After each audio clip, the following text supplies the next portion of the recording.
Good afternoon and welcome.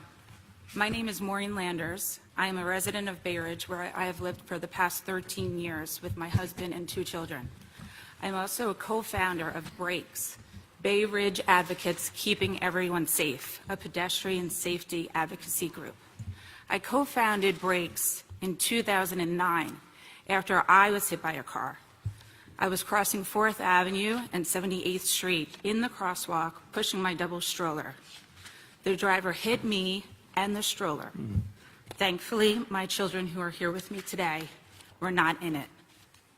In the ensuing 9 years, I, along with other concerned residents, have fought for safer streets. In March of 2018, my son was hit by a car in Bay Ridge. He had traveled all the way to downtown Brooklyn only to be hit by a car 3 blocks from his house.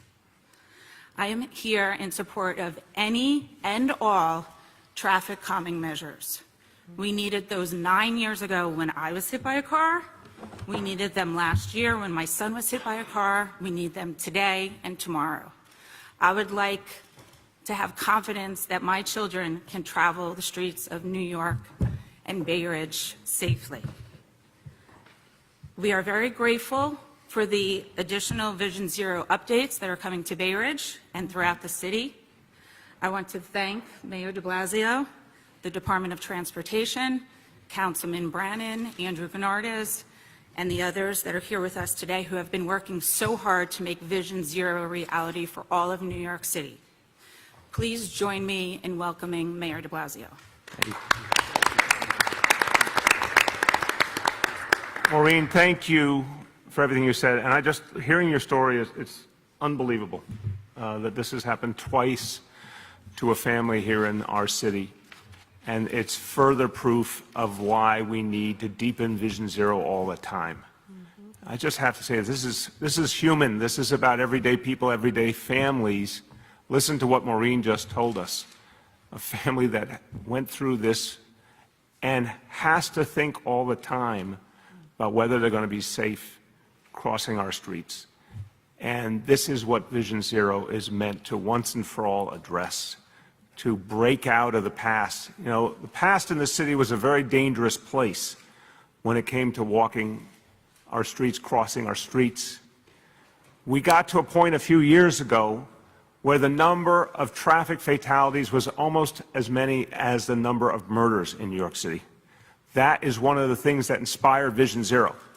We said we were on a very dangerous path. We could not stay on that path. We had to change. And this is an example why no family should ever have to go through what you've gone through. And I have to say, we're going to talk today about the additional changes we've made. We're going to talk today about the fact that there is evidence this approach works, and we have to go farther, and we have to do it urgently. But I want to begin by giving credit where credit is due to these heroes who are here with us, the family members who turned their pain into action. They did not have to do that. They could have just walked away and said, we've been through something horrible, we're just going to keep it to ourselves. But no, they didn't want anyone else to suffer. So I want to thank everyone, from Families for Safe Streets and from Transportation Alternatives. Please give them a big round of applause.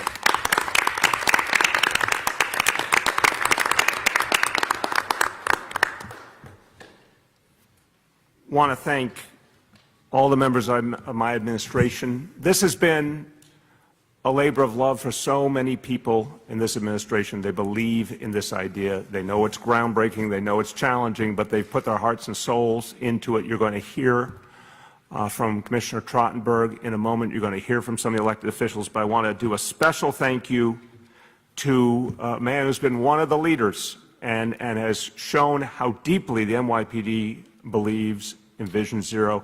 Thanks, Chief Tom Chan, for all you have done. Very much appreciated. And we've gotten a lot of support in Albany. You'll hear from a few of the electeds, but one who I also want to single out and acknowledge and thank, Assemblymember Peter Abate. Thank you very much.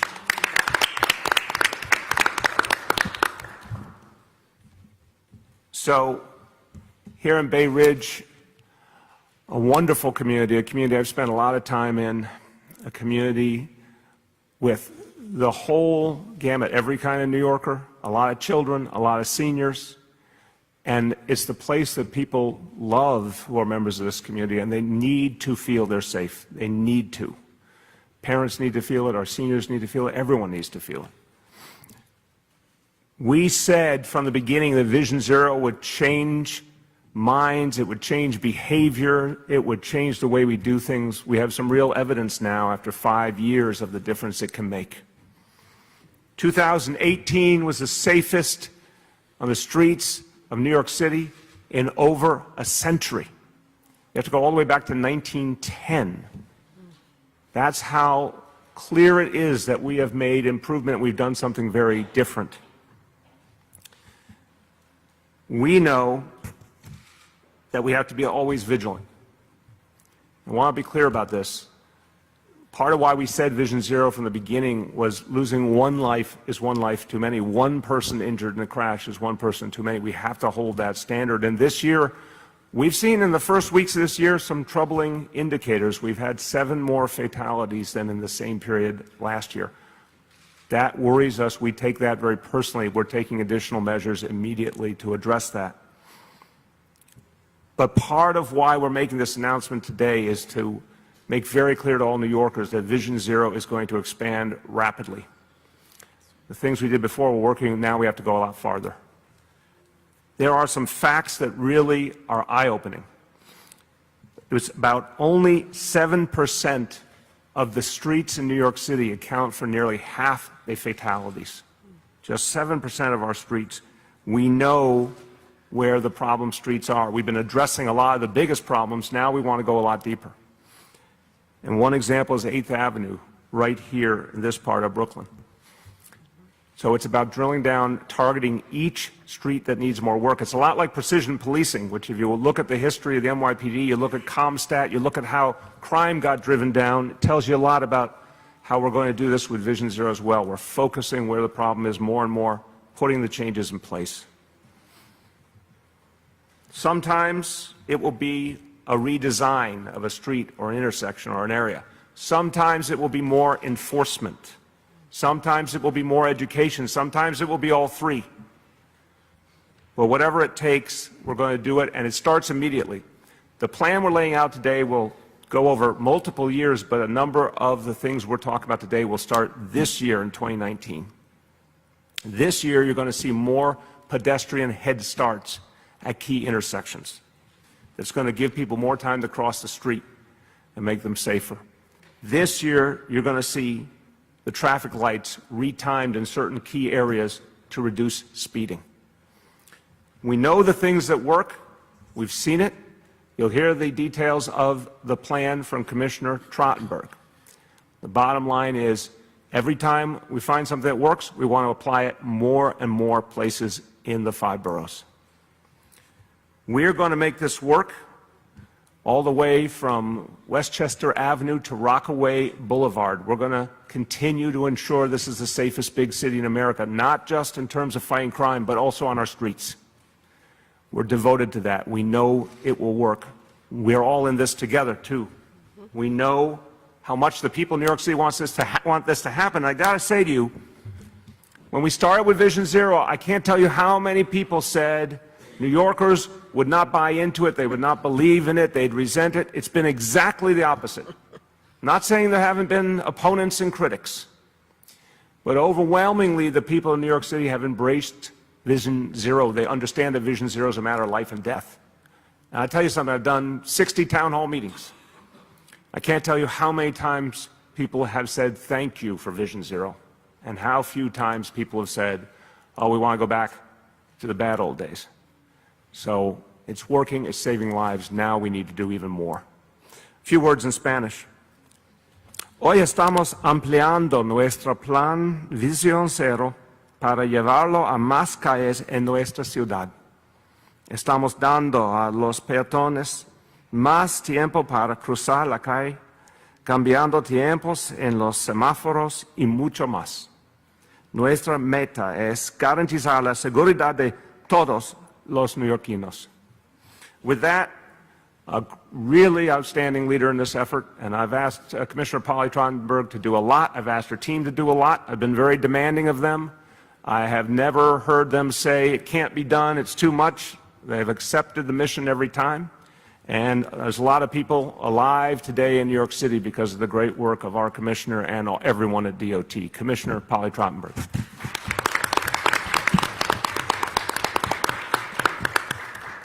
Thank you, Mr. Mayor. Thank you for those kind words, and thank you for your vision, your leadership, and the resources you have provided to Vision Zero. I'm often asked by some of my fellow DOT commissioners in other cities, how has New York seen so much success? And I talk about all the great work we've done, but I have always said it starts at the top. It starts with having a mayor, with having a leader who's made the kind of commitment that you have.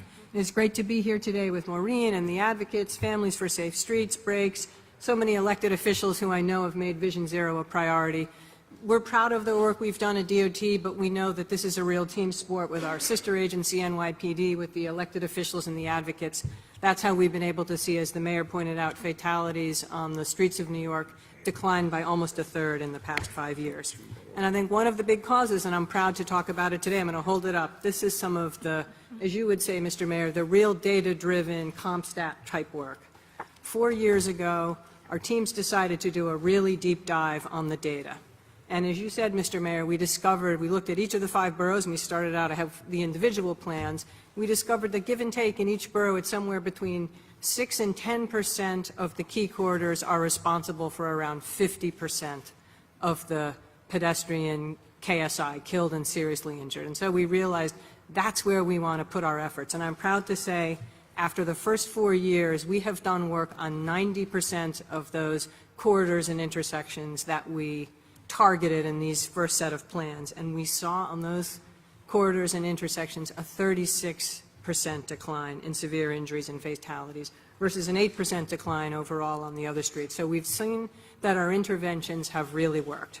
But 4 years later, we knew we had to take a fresh look at the data, because I'm happy to say some of the streets have become a lot safer and could be, as we put it, sort of delisted, taken off the list of priority corridors, but unfortunately new ones have emerged. And as you mentioned, Mr. Mayor, of course, we've seen a spate of fatalities early in this year, and something we are concerned about and taking a good look at. And that's part of why we always want to be refreshing our approach on the data. So we're very proud of these reports, and it's interesting, in talking to my terrific staff this morning, who I want to thank in a minute, we discussed that other cities have taken a look at this kind of data, but a lot of cities have not then done, I think, what we've done, which is a really extraordinary list of interventions. Those of you who have the report, you can look at this page. I mean, the volume of safety improvement projects, of leading pedestrian intervals, of the enforcement work that NYPD has been doing on speeding and failure to yield, the amount of education that our 2 agencies have done together. It's really been extraordinary. I think our efforts have been fantastic. And again, I want to thank the DOT team over here. We've got Eric Beaton, Anne Marie Doherty, Rob Viola, Julia Kite-Laidlaw. They have been some of the real masterminds behind this work. So I want to give them a hand.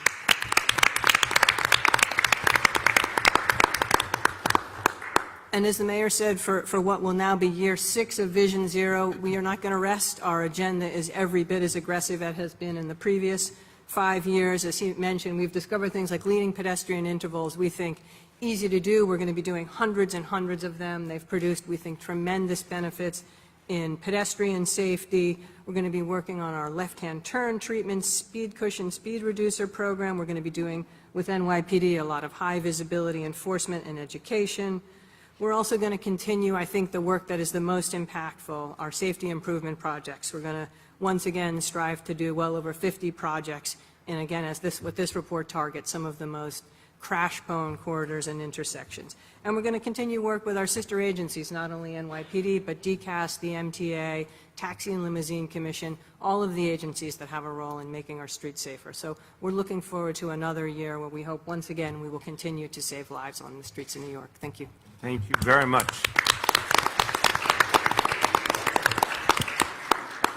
One of the reasons that Vision Zero has been working is because a lot of elected officials have stepped up in support. And again, I think the stereotype in the beginning was that many elected officials would be either resistant or unwilling to support. We've seen quite the opposite.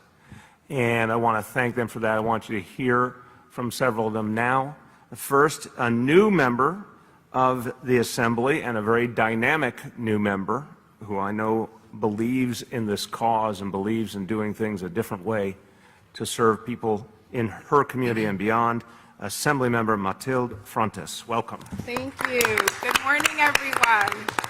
I'm Assemblymember Mathilde Frontes, very proud and humbled to be here this morning representing the 46th Assembly District. As you know, my district includes all of Coney Island and practically half of Bay Ridge. And I want to say, you know, as a person who spent the last 30 years living on the other side of the district, pedestrian fatalities has been a very serious issue. Those of you who know Coney Island know that we have some of the most dangerous intersections to be found. Cropsey and Neptune, Stillwell Avenue and Mermaid Avenue. Over the years, I'm saddened just to reflect on how many lives have been lost. I want to thank the DOT and Mayor de Blasio for their leadership on this issue. You know, I woke up this morning thinking about the significance of Vision Zero and what it has meant to me. To me, I reflect on all of the cynicism that people sometimes have whenever a society and a government says, we are going to have 0% fill in the blank, right? So when people say, we have a vision to reduce homelessness, we have a vision to reduce child mortality. We have a vision to reduce childhood obesity. We can bring poverty down. We can bring pedestrian fatalities down. As the mayor mentioned, we're always met with people who say, can this really be possible? Can we really do this? Well, ladies and gentlemen, we don't have to guess because the numbers are in and Vision Zero is working. It's actually working, and so what really excites me is that we have an opportunity now to expand this program, to do more, and I frankly am really excited to be a part of this, and I'm looking forward to seeing how many more lives we'll be able to save with the expansion of this program. Thank you very much, Assemblymember. Now, as we turn to representatives of this immediate community, I want to first say I did not formally acknowledge, and I do want to acknowledge Maureen and everyone involved in BRAKES, and that stands for Bay Ridge Advocates Keeping Everyone Safe, which is a fantastic name. Thanks to everyone at BRAKES. So, representing this community in the State Senate, someone I have known a long, long time and have appreciated and admired and really, really looked forward to the day when he would have the name Senator in front of his name. And part of why he became a senator was he spoke up on this issue. He spoke up for safe streets, and people cared and people listened. My pleasure to introduce Senator Andrew Denardis. Thank you. Thank you very much, Mr. Mayor. And good morning, good afternoon, everyone. I'm State Senator Andrew Denardis, newly elected for the 22nd District. And I'm here not just as an elected representative of this neighborhood, but as someone whose family has been touched by the plague of traffic violence. You know, my grandmother lost a daughter 50 plus years ago to a traffic crash. So even though I didn't know my aunt personally, I still distinctly have the memory of my grandmother every single year on the anniversary of her daughter's death. Cry and cry and cry. And so this issue is deeply personal to me. It's deeply personal to this community. Not only have we done a lot of great work with BRAKES over the last couple of years, but also working with transportation alternatives and families for safe streets and really elevating this issue to one that is no longer taboo and is no longer just, you know, kind of brushed aside. And that the goal of eliminating traffic fatalities on our streets, it should be our #1 goal. These are all preventable deaths. These are all preventable injuries. These are all preventable incidents. And it's incumbent upon all of us to use every single tool in our toolkit, in our arsenal, to make sure that we are addressing this crisis head on. And that includes not just all the great work we've seen from DOT under Vision Zero, and that we're going to continue to see with road redesigns and changing lights and stepped up enforcement from our NYPD partners, but also education, also talking about changing the culture and attitude that people have, and to say, you know what, it's okay if you don't get someplace 5 minutes earlier. That's okay. You're getting someplace alive. That's more important, and I think that's really the level and the place we need to move this conversation. I have started a pedestrian safety task force in southern Brooklyn to talk about a lot of these issues that stem outside of just the nuts and bolts of what the Vision Zero program will be doing, but really getting to this deeper question of how do we change this driving culture that really puts people in peril? I'm incredibly proud that I will be taking up the leadership and the mantle of renewing the speed camera program in our school zones in this coming legislative session. Amen. This is an issue that should not have been up for debate in years past and will not be up for debate, and I will do everything in my power to make sure that we not just renew the program, but expand the program, because there is no reason why in a city of nearly 1,800 schools, we should have to pick and choose less than 10% of them that deserve protection from speeding traffic. It doesn't make sense to me. It never made sense to me. And moving forward, that will not be the place that we find ourselves. So that is my commitment to not only to this district, but to all the residents of New York City, to make sure that we carry this over the finish line and that we get this done. So thank you, Mr. Mayor, for bringing us together on this. Thank you for all the work that you and the administration have done to help us get to this point. We still have a lot of work left to do, and I'm excited to be a partner at the table to get it done. Thank you very much, Senator. That is music to my ears, and we look forward to achieving those goals together. Thank you very, very much. Finally, someone who, when he believes in something, you hear about it. And that is a very noble attribute. And not only does he believe in the ideal of Vision Zero, he is spreading the word at the community level. He's telling people in his own tell-it-like-it-is way that if you want to protect the lives of kids and seniors and everyone, you got to slow down yourself and be more careful. And his voice carries a lot of weight. Councilmember Justin Brannan. Thank you. Thank you, Mr. Mayor. It's good to be back at my alma mater, McKinley. I got in a whole lot of trouble when I was here. So it's nice. We believe in redemption, Councilmember. Well, now I came back with the mayor. This is really an idea and a program, Vision Zero, that's really, as time has come for this district. I mean, you now have a team in place of elected officials who all believe in this goal and what it seeks to do. And for us, I mean, it's not as much as it's about certain corners and corridors, it's also about a culture and changing a conversation about this car culture and people that feel that they're just more important because they're behind the wheel of a car. And sometimes that's the hardest part. You know, it's easy to put speed bumps and new traffic lights and new street designs, but it's harder to get people to think when they're behind the wheel of their car.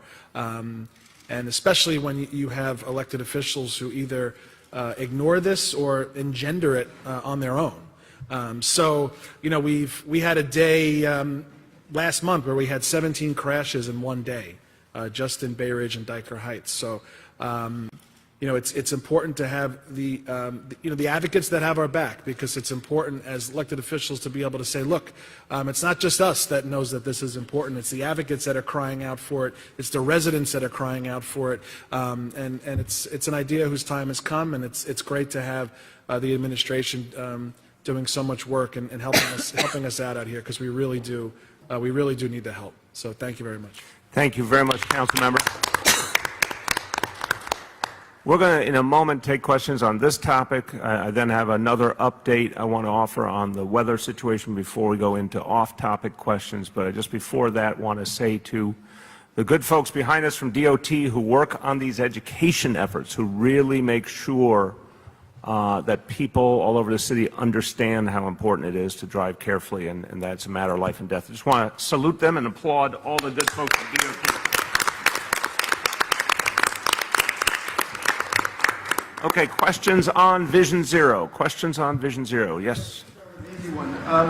That's very generous of you. There's a number of action plans and continuing actions in the book here, and we've seen traffic crashes and injuries up in some neighborhoods, down in some neighborhoods, along some corridors. I wonder if you could talk, Commissioner Truttenberg, specifically about what actions do we know work best, or do they work in some neighborhoods versus actions that work better in other neighborhoods? I know Chief Chan is involved in some corridors. Enforcement has dramatic results in other areas. Maybe there's not as much. Talk about what works where. It's a great question, and again, I think, and I know Gersh, you will pour through this plan in detail. And again, I think one of the things that's heartening for us is, as I said, of all the corridors and intersections we saw that accounted for about 50% of the KSI in the city, pedestrian KSI, we brought to a lot of them a whole suite of things. But I think the number one thing we focus on, and we have some leaders here now in this, is speed reduction. That is clearly, I think, the secret sauce, regardless of what else is happening on the street or behind the wheel. And there are a couple ways we tackle that. I mean, number one is street redesigns, and I think you've covered that in great detail. I mean, we've gotten in the past 5 years about 90 street improvement projects a year, and that's a breakneck pace. There's always more to do, but when you're doing that, particularly targeting some of the most dangerous corridors, we see, as you know, tremendous drops in crashes, injuries, and fatalities. And then there's a whole other suite, I think, of speed reduction factors. We obviously have a new senator here who's going to be a champion on speed cameras. We think that has been a big factor, the speed limit. So I'd say those have been some of our most effective interventions. I would add one more to the list, leading pedestrian intervals. We have gone from a city that was doing literally a handful of them a year to now doing hundreds and hundreds and hundreds of them, and giving pedestrians that extra time to cross the street, we think, has particularly been one of the factors in seeing the reductions in pedestrian fatalities. Okay, yes. You mentioned the number of fatalities going down, but the number of injuries seems to have increased by a few hundred from 2017 to 2018. Do you have any sort of explanation for that? And also, can you go into what measures you're specifically taking to address the increased fatalities for this year over last year? You mentioned those 7. Sure. Let me start, and I'm sure the Commissioner or Chief Chan will want to add. First of all, to this question around enforcement, I'm a huge believer in enforcement. I've been in many a meeting with the NYPD where they've delineated the kind of enforcement they're doing, which is more aggressive than ever before. At one point, I remember the year-to-year comparison was twice as many speeding tickets, 3 times as many failure to yield tickets, and I said, go give more. So we're going to be giving more. We're going to be really cracking down even more on speeding, on failure to yield. You'll continue to see checkpoints to stop people from drunk driving, et cetera. So one part of it, I think, is to identify any place that needs more enforcement and double down on enforcement. I think it's one of the single best and obviously one of the most immediate, flexible things we can do. But the other thing I'd say to you is that we know when you're making change, it's not always linear. It doesn't always go in a perfect pattern, but we have seen over 5 years extraordinarily consistent results. Every time we see even the slightest movement in the wrong direction, we take it very seriously because it's about human lives. What I do know is this is a cumulative impact. Every intersection you fix, it's fixed for the long term. Every time you do enforcement over and over again, it starts to change behaviors. People start to expect it. Certainly with the speed cameras, this is why what Senator Denardis said is so important. Those speed cameras greatly reduced fatalities and injuries around school zones. Now imagine if we didn't have both hands tied behind our back and we could actually put those cameras where they were needed for the hours they were needed, how many more lives we could save, how many fewer injuries there would be. So it's about more is more, and we intend to do a lot more.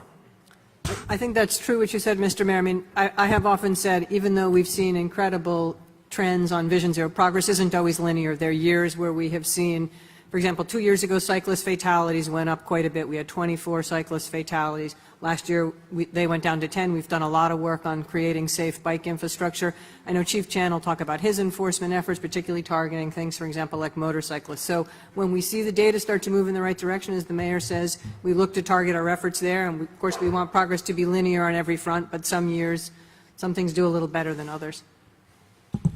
And certainly, when we take a look and we do a close analysis of the injuries and fatalities, and we work with the Department of Transportation, we see that speed is a major factor in terms of vehicle injuries and collisions and things of that nature. But ultimately, when we look at pedestrians, when they're struck by vehicles, we take a look at where they're occurring and intersections that are problematic, and certainly the DOT is doing that, and we certainly want to concentrate that we see that left turns cause 3 times as many injuries and also fatalities for us on our city streets.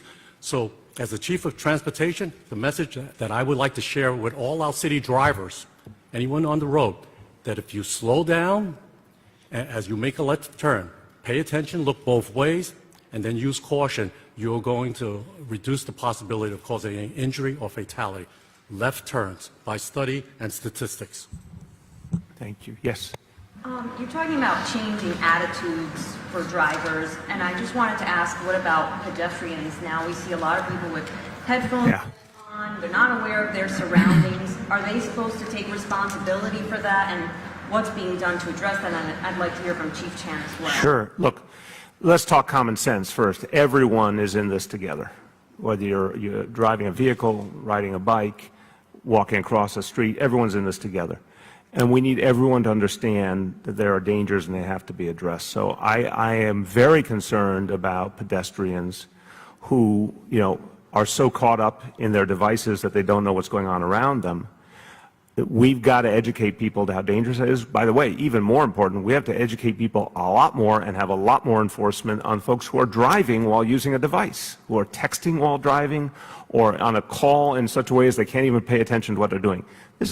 Every day I see it. In fact, the other day we were on the FDR, and I told my detail, I saw someone like right next to me out the window texting while driving. The traffic was slow, so I'm sure they thought they could get away with it. They were texting while driving. They were not paying attention to the road. I said, go pull them over.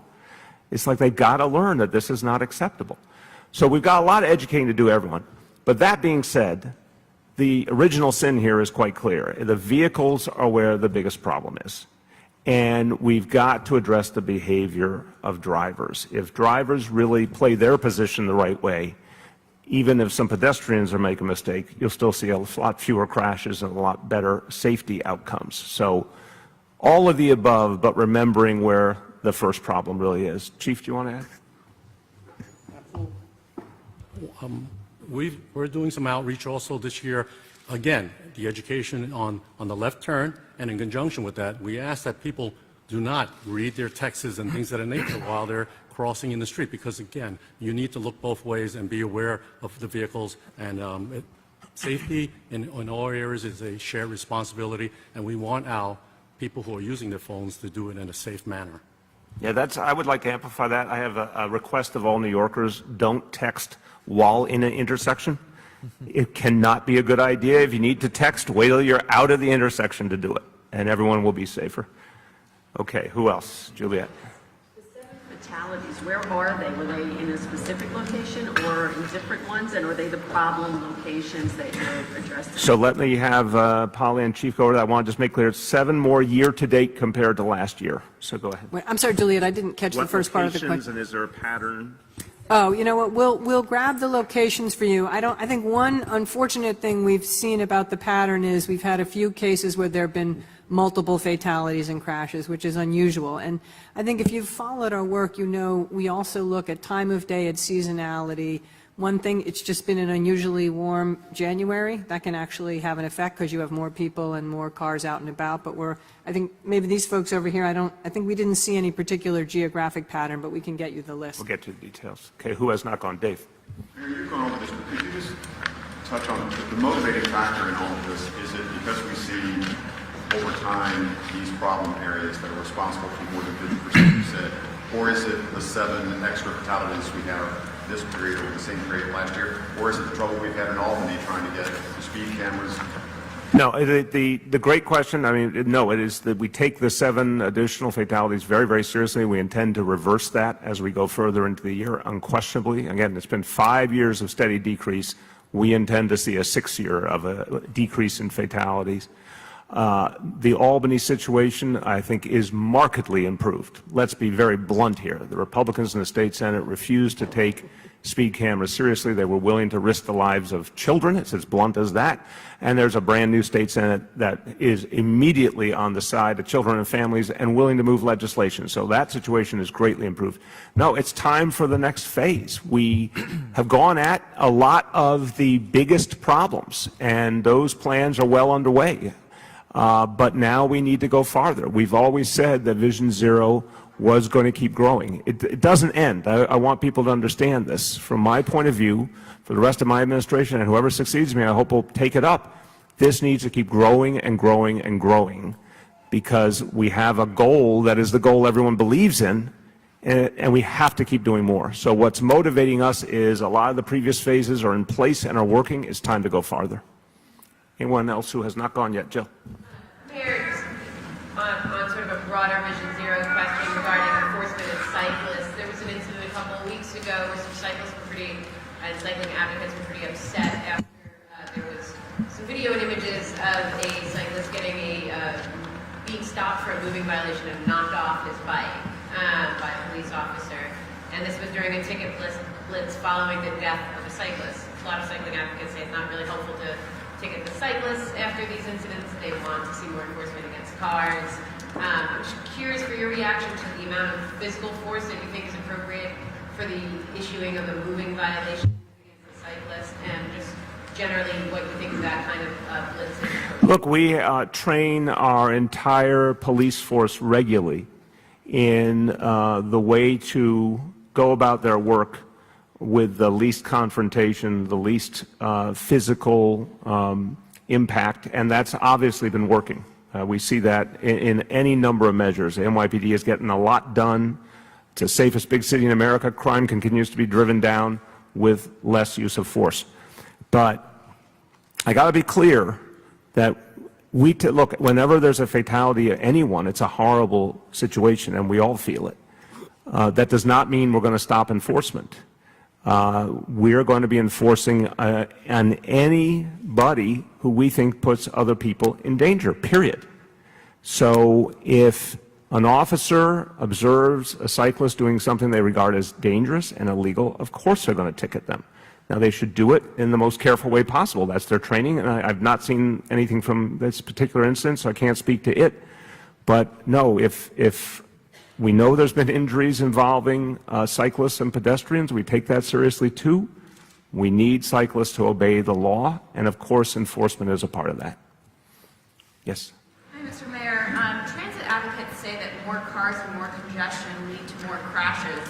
We have the MTA admitting today that they may not get to congestion pricing until 2023. What do you make of that? How will it complicate Vision Zero?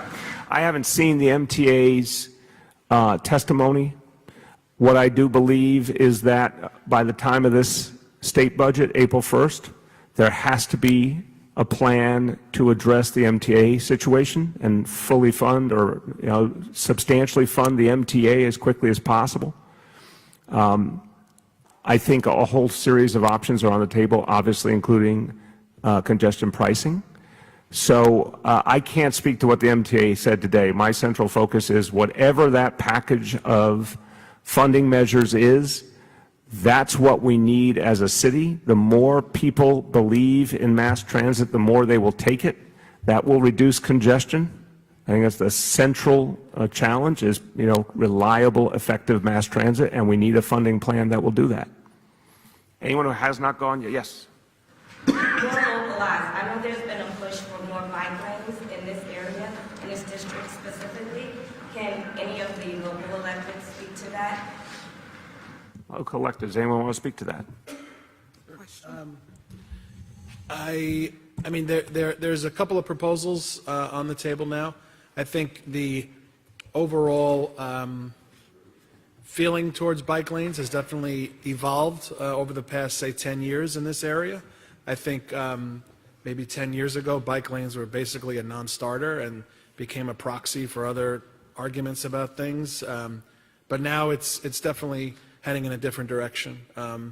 I couldn't speak to specific proposals, but there's definitely a change. I mean, as people get more conscious and the conversation changes and focuses more on Vision Zero and on reckless driving, aggressive driving, the conversations around bike lanes have certainly progressed in a good way.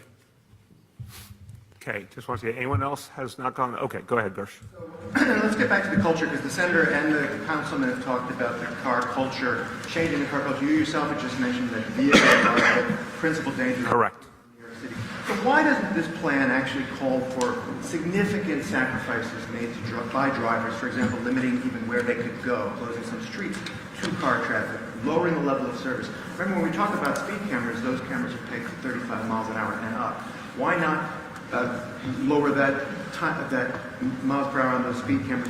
Why not, even on congestion pricing, show very strong support for congestion pricing right now? Okay, so thank you for your 12-part question. Gersh and I have known each other a long time. We used to play softball together. So I'm not going to, in the interest of time, I'm not going to reiterate everything I've said on congestion pricing. I made very clear in my testimony in Albany that I think there are other things that are even more promising, but if there's going to be movement on congestion pricing, it's the kind of things I'd want to see addressed. And I'm certainly in dialogue with the leadership in Albany, the governor, the Senate Majority Leader, the Assembly Speaker, on a regular basis about what components will make up an MTA plan. The bottom line is we have to have a plan.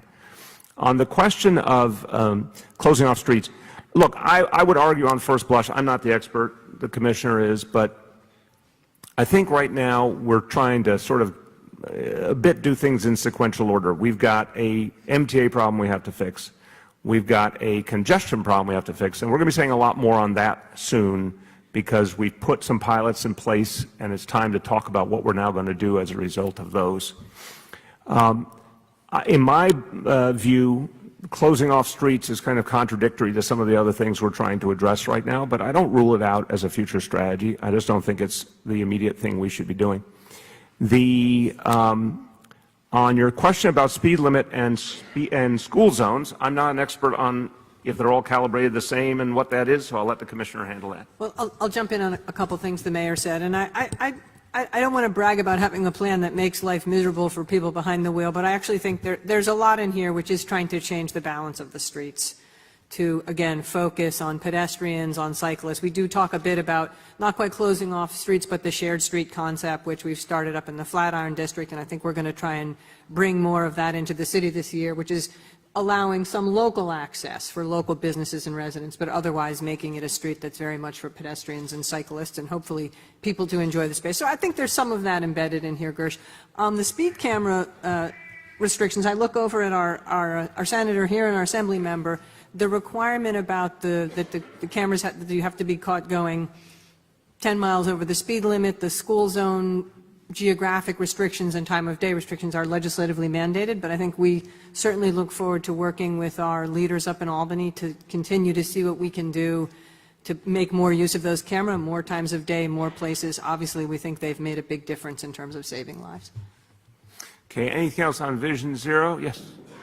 Can you tell us a little bit more about you seeing this person texting and driving and the person having your details? Did the person get a ticket or what? Yeah, well, first of all, it's whenever I see anything out the window that requires police action, I'll say it out loud to the detail in my car, and they communicate with whatever vehicle is trailing us to go and deal with it, or to reach out to the precinct or whatever it may be. So no, I mean literally we were driving on the FDR, and someone next to us was overtly paying more attention to her device than to driving her car. And I just said, pull her over, take whatever enforcement action you would take in that situation, give her some on-the-spot education. Because I can't, I'm saying this as a parent, I don't understand why people take that chance they could kill someone. You get too engaged and too involved when you're texting. Or even for some people while they're speaking on the phone, if they're not doing it in the legal way, if they don't have a headset or whatever, people just get too caught up in the device, and it's dangerous. So whenever I see it, I tell the cops, go get them. Please. Question. You've said that you're going to announce some kind of plan to crack down on the abusive city parking placards. Yes. The site is a big problem for initiatives like Vision Zero because people with placards park in bike lanes or on sidewalks or in all kinds of inappropriate places to park. You had said that was going to happen by the end of this month. Yes. It's a short month. Short month. Thank you for reminding me of the calendar. No pressure on or anything, but It's going to happen by the end of this month. Yes, Rich. Do you know whether that driver ever knew that you were the one who... I'm happy to be citizen patrol here. I don't know if they said to her, hey, the mayor just saw you on your device texting when you're supposed to be driving. I don't know what they said to her, but I know they went and addressed it. I was on my way to Albany, so it was Saturday going up to the Black and Puerto Rican caucus in Albany, Saturday morning. Okay, anything else? Vision Zero. Gersh, come on back, Gersh. Okay, so you talked about the windshield perspective you had on that ticket, but Yeah. you're not a pedestrian, you're not a cyclist, very typically, Mr. Mayor. I'm a pedestrian often, Gersh, respectfully. Respectfully. Gersh and I are going to have a fight. I have been a pedestrian a lot, Gersh. You got to give me that. So the plan, I still walk, Gersh. They have not taken away my right to cross the street and walk the streets. Continue. I will continue. So the plan does not call for a dramatic expansion in protected bike lanes, which we know makes roadways safer for pedestrians, cyclists, and drivers. You may not be aware that the painted bike lanes, which you are expanding dramatically across the city, tend to be double parking or illegal parking zones pretty typically. Why not call for, as members of the council would call for, a dramatic expansion in protected bike lanes? Look, we're doing a lot of different things. Polly can give you a more erudite answer, but I'll give you the common sense answer. We're doing a lot of things. We're doing them rapidly, and it depends on the location, what we think is appropriate overall. But we've also been really clear. I want to make this point about the changing nature of things.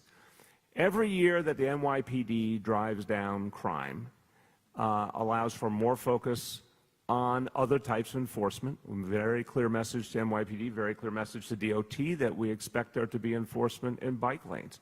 So that's something I think you'll see more and more of. We don't want people blocking up the bike lanes, but it depends on the location which approach we're going to take.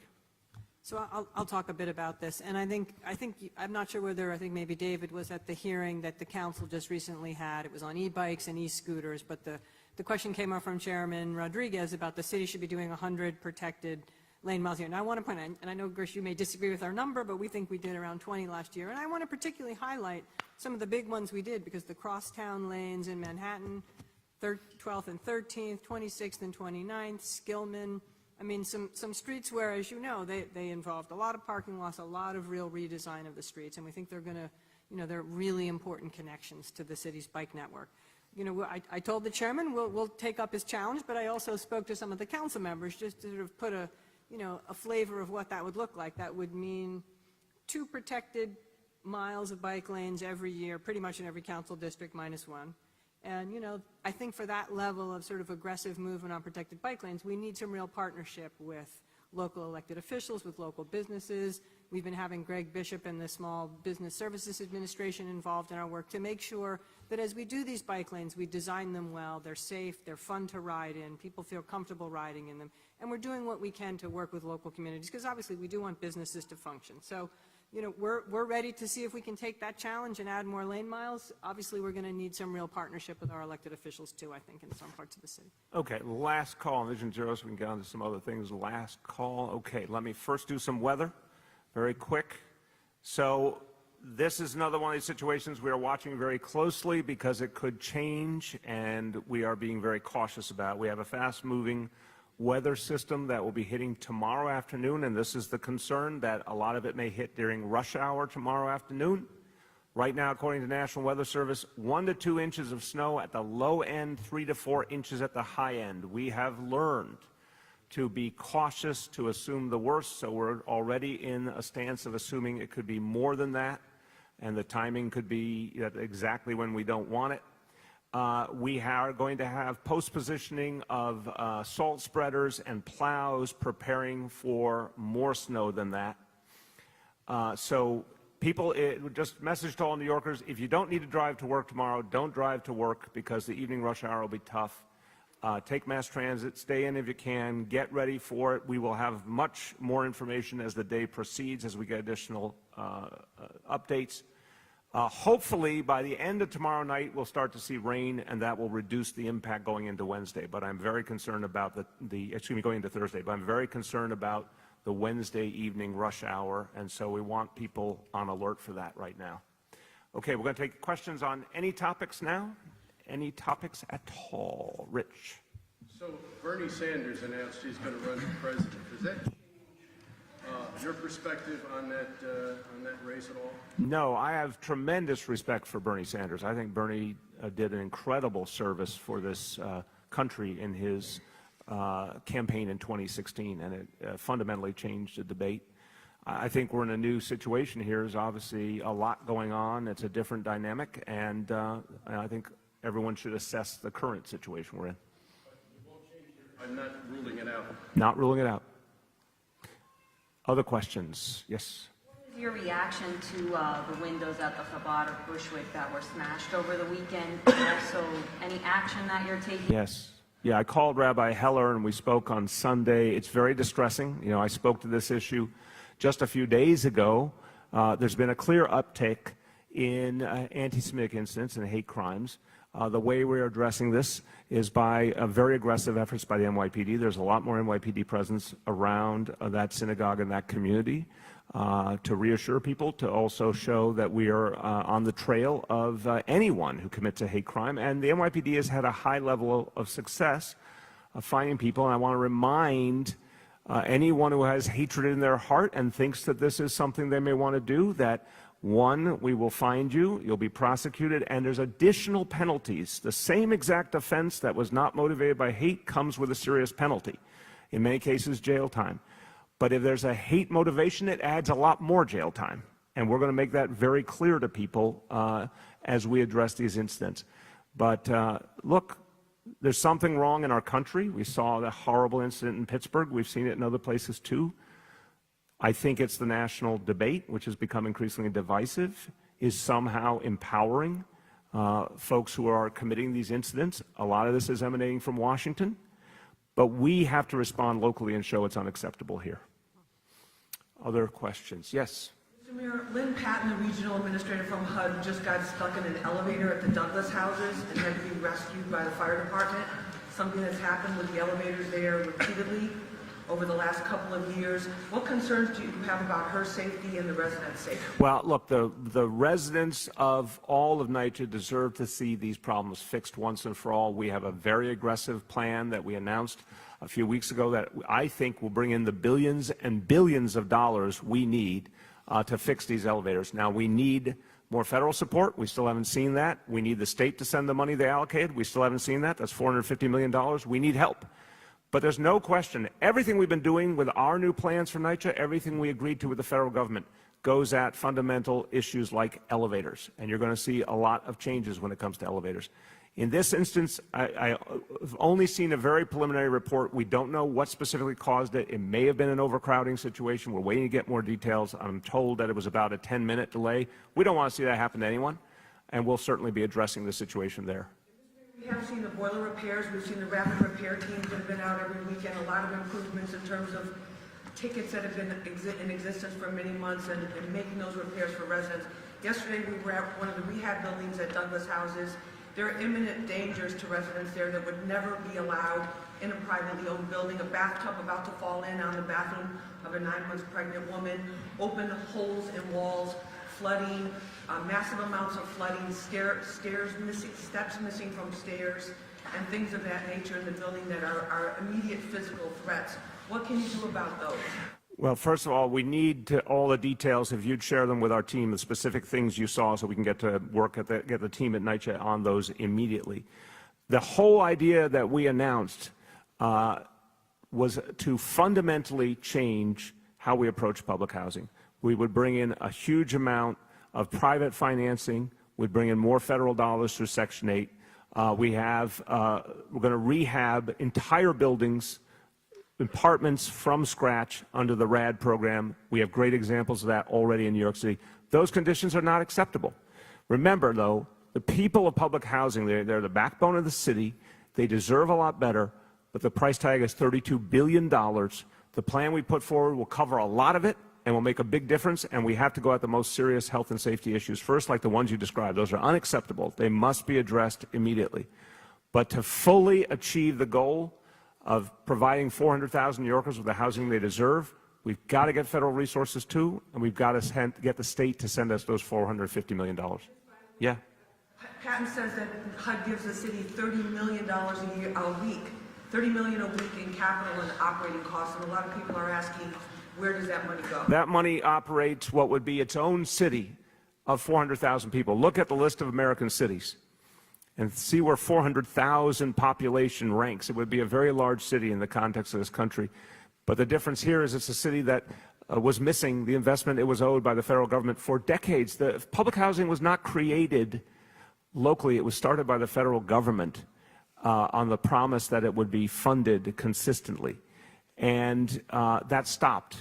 in the 1980s. There's some funding, but nowhere near what 400,000 people deserve. And this is the truth we have to come to grips with. Now, do I think that situation is stuck forever? No, I don't. I actually think after the 2020 election, different president, different U.S. Senate, Chuck Schumer, majority leader, we could see some real investment in public housing. It should be part of all of the infrastructure investments that are being talked about for this country.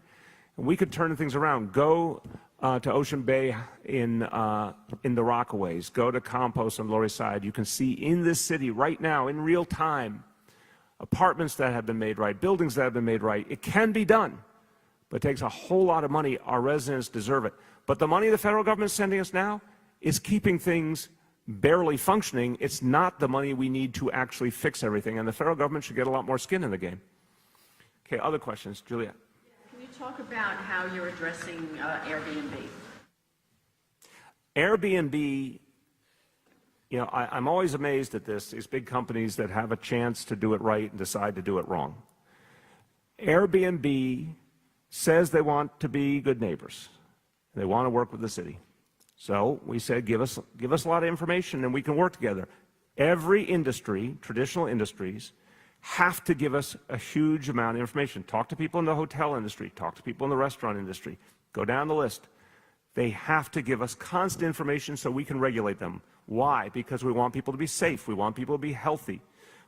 We want to make sure that the public gets the revenue it deserves so we can do all the things that we do in this city. So we have laws, and you can't actually enforce those laws if you don't have information. So we said repeatedly to Airbnb, give us information, show us all the people that are listing with you, show us the facts. They were resistant. The city council then passed a law, went through the whole process, hearings and everything, passed a law. I supported the law. Here we go. Airbnb went to court to try and stop the law. The judge says, I'm going to look at this, we're going to discuss this, but in the meantime, you know, the city has subpoena power if it wants to use it. We said, okay, Judge, we accept that idea. We're going to use our subpoena power. So yesterday we issued a subpoena for 20,000 listings, 20,000 apartments, so the Airbnb has to come clean with what they're actually doing in the city. Now, let's be clear, there's a lot of everyday New Yorkers who work with Airbnb and they rent out their apartment once in a while, and that's not a problem. The problem is some unscrupulous landlords who have turned their buildings into de facto hotels, which is absolutely against the law. If you want to have an hotel, you have to declare it a hotel. There's a whole bunch of rules. The problem is people are taking advantage of apartments that are supposed to be for affordable housing and turning them into profit-making enterprises. The problem is buildings where an apartment is rented out all the time, not occasionally, where the residents are complaining that they don't feel safe because there's all sorts of new people going in and out of the building every day. That's not acceptable. No one would feel comfortable in that situation. So we're going to resolve this. Airbnb needs to act a lot differently. But in the meantime, because they were not cooperating, we're using our subpoena power. You go after the landlords. I'm assuming these are apartment buildings that you're talking about, not private homes where somebody is, has a two-family house or something. Right. The fundamental problem is apartment buildings. Yes. The bad landlords who turn a whole building into a de facto hotel. Office of Special Enforcement has gone after a number of them, and people who are doing these inappropriate actions are starting to see real consequences, real penalties, and they're going to be seeing a lot more. In terms of individual apartments, if someone takes their apartment and goes someplace else and then rents it out all the time, again, not legal, not appropriate, we'll go after them. So there's different types of enforcement, but right now the whole situation is complaint-driven because we can't see the whole playing field. That's why we need the information, just like any other industry. It's Office of Special Enforcement, does the enforcement actions there. Okay, other questions? Yes.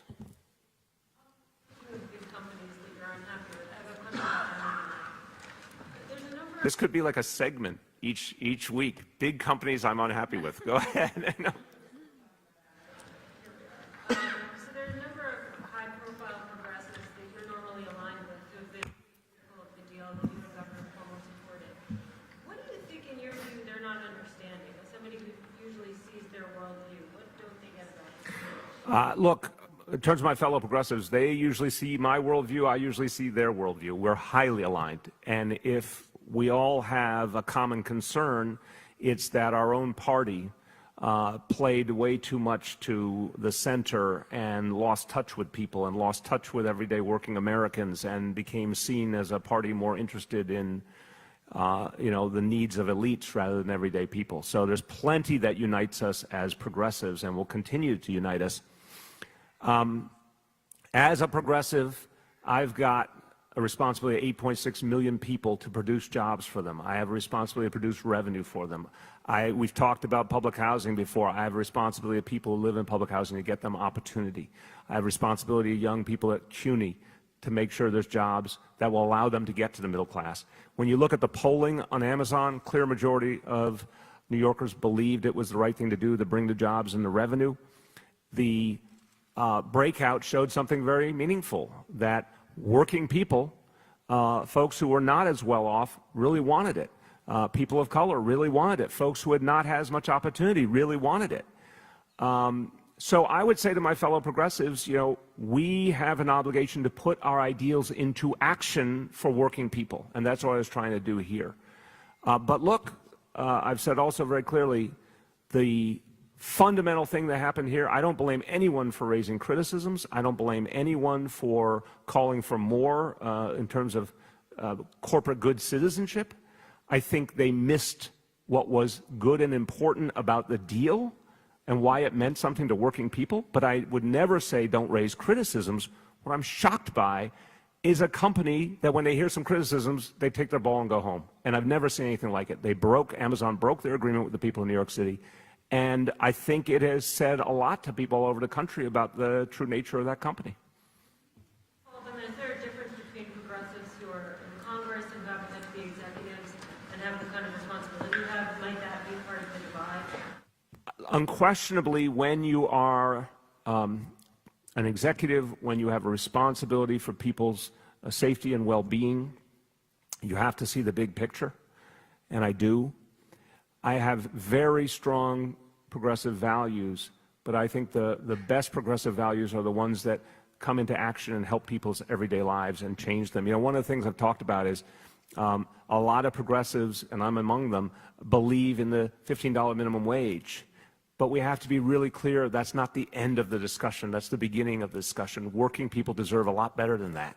So with the case of Amazon, we had the potential of 25,000 to 40,000 jobs at higher wage levels, half of which were projected to be available to folks who didn't even have a four-year degree. That's an amazing opportunity for working people to reach the middle class. That's a progressive value. So I do see it from the position of someone who actually has to serve everyday people. And I think it's healthy for the progressive movement to see that if we're speaking to everyday people and their lives, they're going to care, they're going to believe in our message. If our message appears to be abstract and disconnected from their lives, it's not going to be good for what we believe in. Unfortunately, the 2016 election is a great example of that.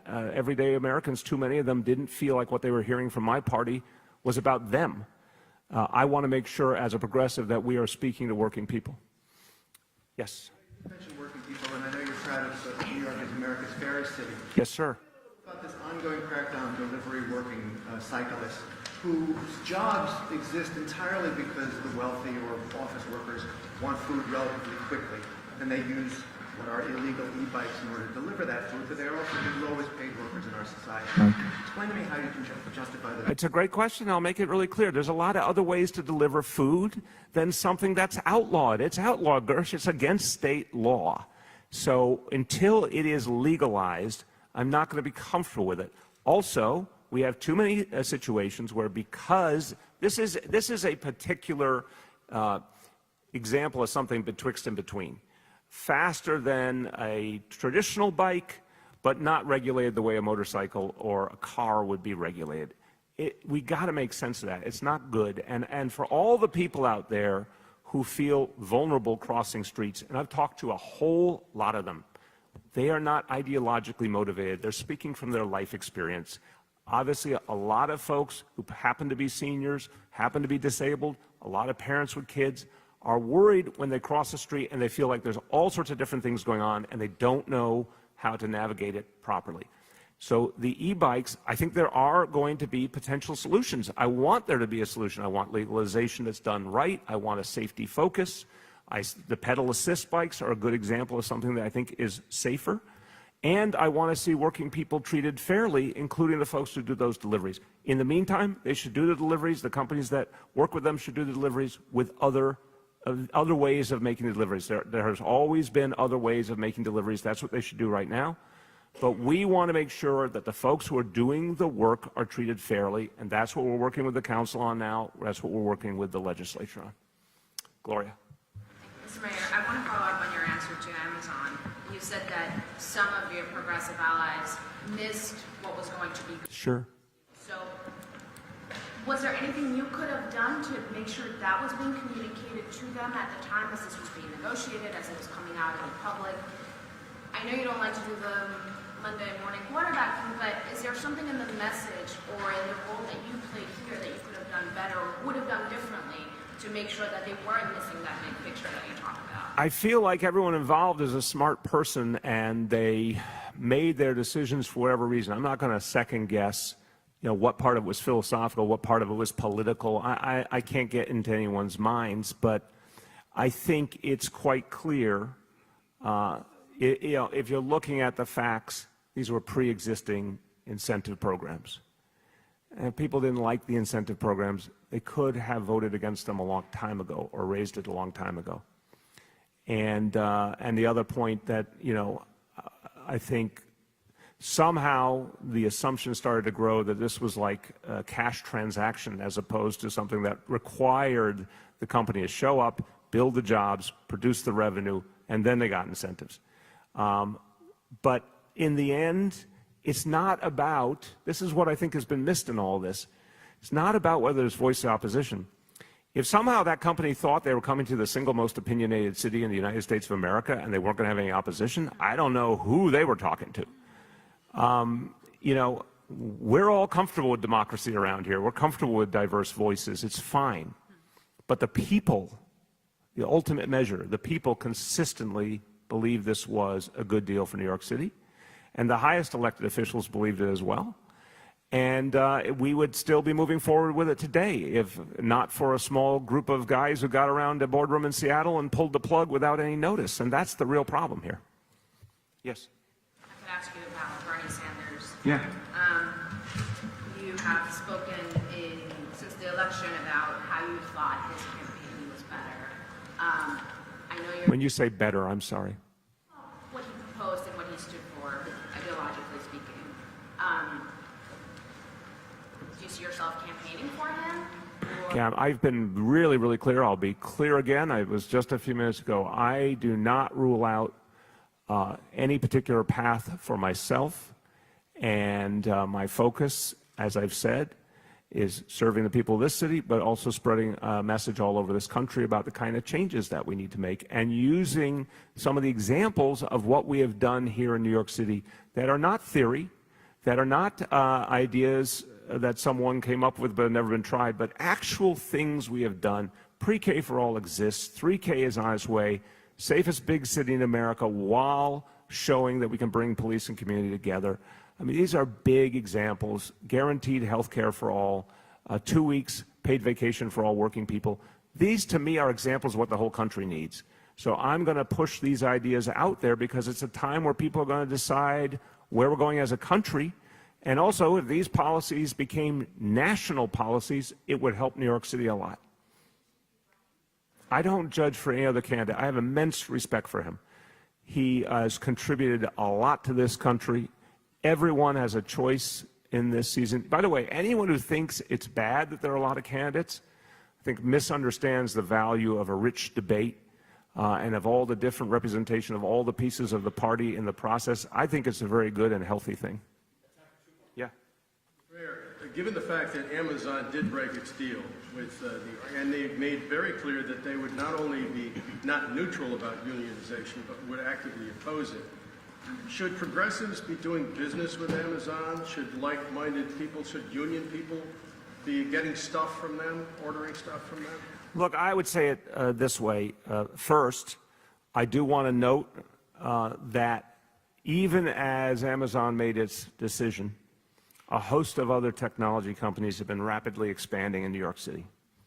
So even though I think their presence would have aided the growth of our technology community here, unquestionably it's growing, and it's going to be a very big part of our future either way. So I just want to make that point so we don't lose the forest for the trees in terms of what it means for our city. In terms of how progressives should look at that company, I think people should be concerned about the fact that a company could make such an arbitrary decision and leave a whole city and a whole community high and dry. I don't think that's good corporate social responsibility. So I'm not here to tell any individual or any union how to act, but I think people sure as hell should be concerned because what they did was unfair to working people. It really was. And everyone can make their own decisions about their own choices as consumers, but this needs to be looked at. It's a bad example. Yes? Mayor, I want to ask you about recent new guidelines from the city's Commission on Human Rights to prevent discrimination against people based on their hairstyles. It's obviously been an issue for certain people, and just curious, your own son's hair was very iconic in 2015. So I'm curious what you think of these guidelines overall, and also whether this has ever been an issue that you've been aware of, that anyone in your family has faced, or if it's something you've given thought to. Of course. Oh, absolutely. When I got together with Charlene in 1991, it began my education on the question of hair. And, she told me many, many stories of people, and particularly women, being looked down on because they had natural hair or because they had dreadlocks or whatever it may be. And it's appalling to me that that ever went on, but it still goes on to this day. And, Charlene is very proud of her hair, and Dante's very proud of his hair, and, they're conscious of the fact that there's been a whole history of discrimination and it's unacceptable. So I applaud the Human Rights Commission. I think it had to be done because, you'd think it's 2019, how on earth could this still be happening? It's happening, I assure you.